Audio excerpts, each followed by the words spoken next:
Life's changes, such as marriage, divorce, or the birth of a child, profoundly impact how you should manage your estate. Marriage or divorce often necessitate a complete reassessment of your estate plan. The arrival of a child calls for careful consideration of guardianship and trusts. These legal mechanisms ensure your child's welfare and financial security, and reflect your wishes for their future. No matter your age, you should address end-of-life planning.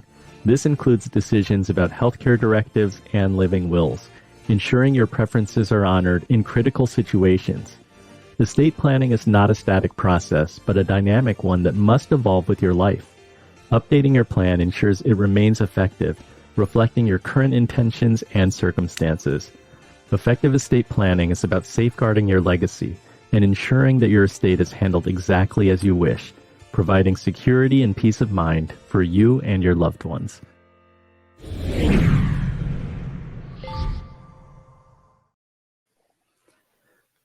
I think many of us don't like to discuss our mortality. Josh, I'm wondering, how do you deal with communications and the conversations with clients, those who may be reluctant to discuss end-of-life issues? I'm smiling because I mentioned 10 years ago we moved to Dallas from Michigan, and every summer we go back to northern Michigan and spend a decent amount of time there with our families at a lake place. And we were driving home one year. This was probably 7 years ago. We were driving home, and my wife and I, it's a long drive, 20 some hours, and we're driving and it's quiet.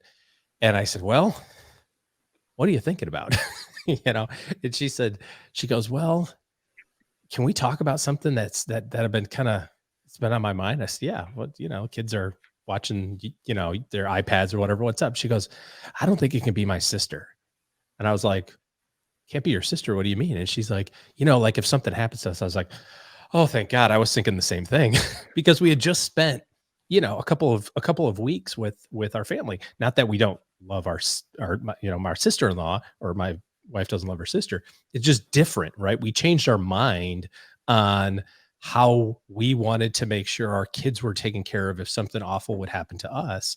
And it said in your video there just a second ago about having these plans be flexible. When we first had Alex, who's now 17 almost, our life was a lot different, and now we have 3 kids and businesses and property, and there's just all of this stuff, and you have to account for that, but you also have to account for not just the money aspect of it. Like, I want this money to go to this person, or I want this stuff to go to this organization that I care about. You have to think about all of these other things around how do you want your kids to be raised? One of the things that was really important to us was we've developed this life, and all of our kids have had friendships down here now in Texas. If something happens to us, we don't want them to go move back to Michigan. Not that there's anything wrong with it. It's just that's not where their home is right now. We need a different plan for that. So we've accounted for that. And so I think much like Mary Beth said, there is no end game with money. It's always in your life. We do have an end game. It will happen. Joe's got this great line. I don't remember where you got this from, Joe. Something like you always end in the middle of your story. It never ends at the end of your story or something. You can tell us where you got that from, but that's how it feels, so you need to have a well thought out plan on this, and just burying your head in the sand and going, I'm not worried about it, is really doing the people that you care about a disservice, not just with the money aspect of it, but all the stuff that goes with, taking care of your business, so to speak. Stephanie, how do you build estate planning into your financial planning process? I've got a lot of clients on the opposite end, right? They are now dealing with being executors of their parents' estates. They have become the inheritors. And I think that brings it into sharp focus, right?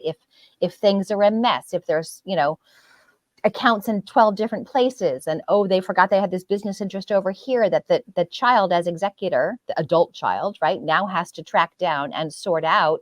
It's really a lot easier to have that client then think, I don't want to leave this mess for my people. I need to get this all tied up. So, if someone hasn't lived through it, sometimes even just sharing the stories, right? I have one client who cared for her elderly father, and then he passed away and she did his estate, and then cared for her elderly mother, and then she passed away and she did her estate. And now her sister is having health issues, and so she might have to step in and be guardian for the niece. Like, it's just endless. So even sometimes sharing those stories with clients who haven't seen it quite that up close brings it home and makes it a little bit more real, because it's not stuff we want to think about, but it's such a gift to have planned it out to your loved ones when the shit hits the fan, because it's gonna. Yeah, we're definitely seeing that. We see the generational shift. We see aging parents and dealing with that, and then it trickles down. So I think each generation realizes that this is something that we have to face, we need to discuss, we need to deal with, and hopefully deal with in an optimal way. Mary Beth, any comments on, like, do you advise clients on how to choose an executor or a trustee? I mean, it's really about trust. I have the same issue as OG. My kids are 6 and 8. We've changed our guardians 3 times as well. So, and same thing in terms of where we're at and how fluid it is and flexible your life is. And so I do advise clients in terms of making sure they're thinking through who they're choosing, having discussions with them as well. But the biggest thing that I advise clients, it is, check, make sure you have your trust, check, make sure you have your power of attorney, and you're thinking through those things. But when you're thinking about the estate, that word doesn't encompass all of the emotions that go into this. You're talking about if you have minor children, if you have a business that you've built, a legacy that you're hoping to leave behind. One of the big things that we do with clients now is creating a document. And so, and writing a letter. And so I even did this myself during my sabbatical last year. My brother-in-law, who's our executor, I wrote a 5-page document, and it just got it all out of, like, here's how, you're the executor. Here's how we want our kids to be raised. Here's what's important to us for our values. Here's, we do charitable giving. Here's this account that's titled this way, but here's the intention behind it. And here's what's on my heart. And here's what I hope they know. And, here's where your beliefs might, defer, but I'm hoping that you would lead this way. And so getting a document in order, there's an estate plan, but there's also a letter that you can send with it. And I think that's often an overlooked kind of tool and strategy. It's not a legal document, right? The letter is not the legal aspect, but it does document your intentions and your hopes and wishes.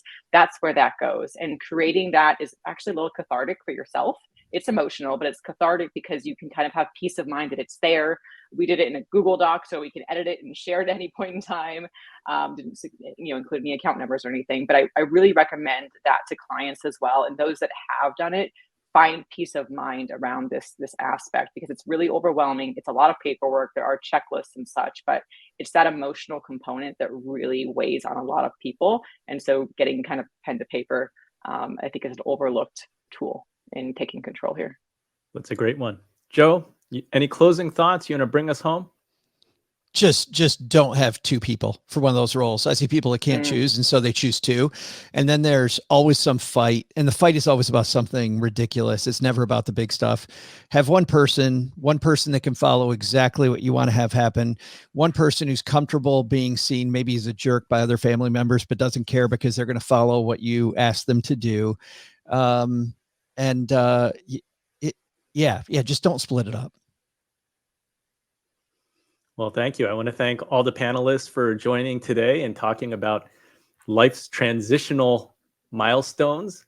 I think some of the takeaways are that, planning ahead pays dividends, and it pays to be adaptable, flexible, and this is all a work in progress. You're always trying to prepare for a rainy day, whether it's health issues or preparing for retirement or preparing for education. But these are all things that we can plan ahead for, and plans change. So be adaptable and adjust accordingly.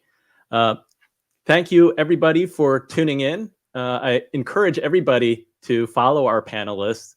You can find Mary Beth at abacuswealth.com. Stephanie is at sophiafinancial.com. Joe Saul-Sehy at joesaulsehy.com. and Josh Bannerman, bannermanwealth.com. Thank you all for joining as panelists today and sharing your insights and expertise. I think we covered a lot today. To everybody, we're off next week because my kids have winter break. They're off from school, and so I don't know what I'm going to be doing, but I'm not going to be on this live stream. Join us. But it'll be expensive. I have to plan ahead. I have to plan ahead. It could be expensive. Hopefully nobody gets injured. Yes, please Join us in 2 weeks, Wednesday, February 28th. We have episode 24, where we're going to be talking about the power of giving, making an impact through philanthropy. So as they say, giving is living. And I think it'll be a fun discussion, a great episode. Until next time, do something that scares you, because that's where the magic happens.